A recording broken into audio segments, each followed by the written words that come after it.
Hey coin collectors, and welcome to DC Coin World International Coin Channel. And today it's the 1939 United States quarter dollar coin, the Washington quarter. The first Washington quarter came out, of course, in 1932, and it looked exactly like this, except it had a 1932 on it. I'll show you one of those. And here's the 1932.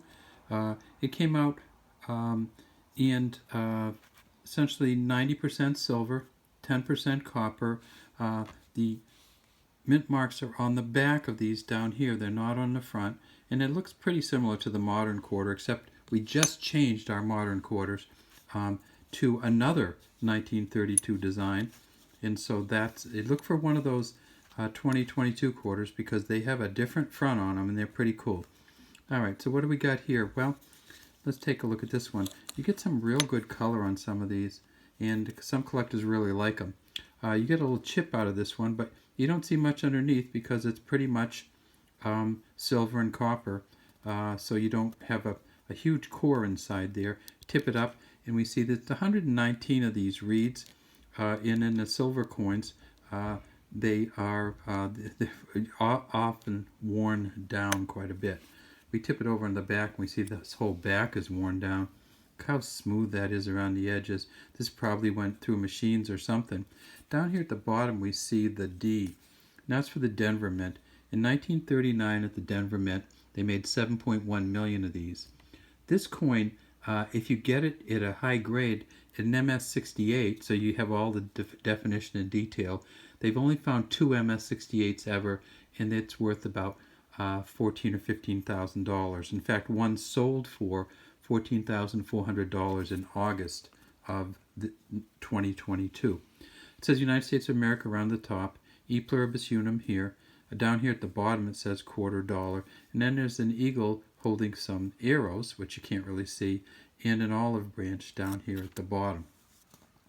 So that's the D.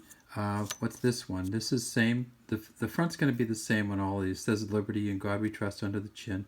Down here it's a 1939. If we tip it way, way up, we can see if on the ones with the definition a J and an F there.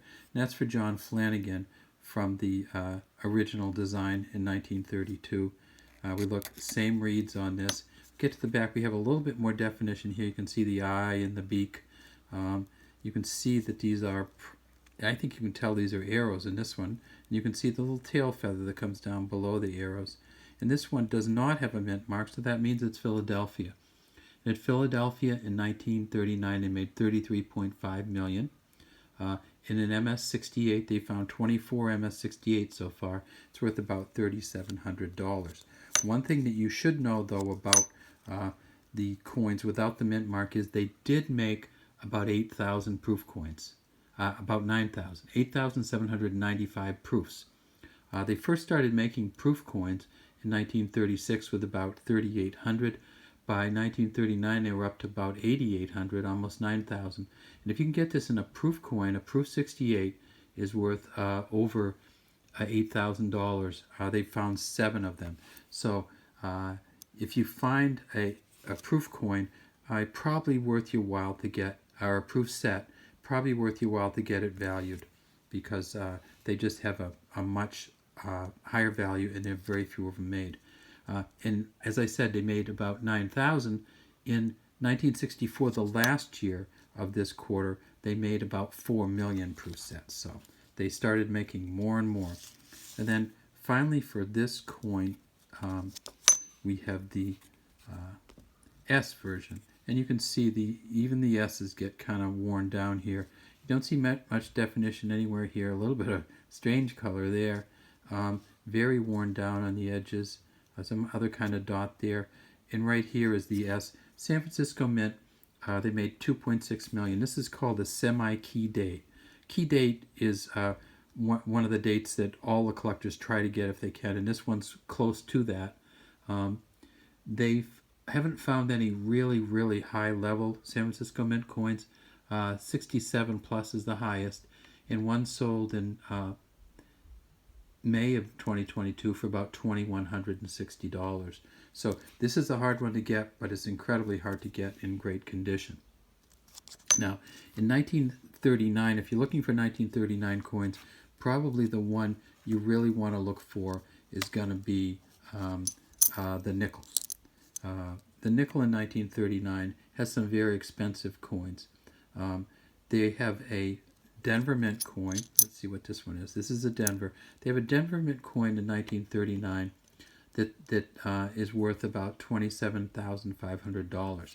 What happened in 1939 with the nickels is they changed the steps. Now, this one obviously isn't one, but they had two different sets of steps. They used the 1938 Monticello with really low definition steps, and then they used the 1940 reverse in 1939 with really high definition steps, and that's the one. The 1940 reverse from 1939 is worth $27,500.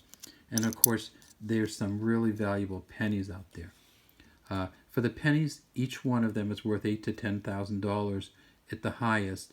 For the Philadelphia 8, for the Denver Mint 10, and for the San Francisco Mint penny, if you can get a really high quality penny, it's worth about $10,000. So the pennies and nickels are worth a little bit more than the quarters, but if you can get a really good quarter, and it's a Denver Mint, and it's a 1939, then you can get up around the $14,000 or $15,000 mark.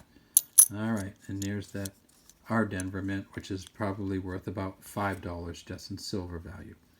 Have a great day from DC Coinworld International Coins Channel. We'd love to have you subscribe to our channel and leave any comments you have in the comments section.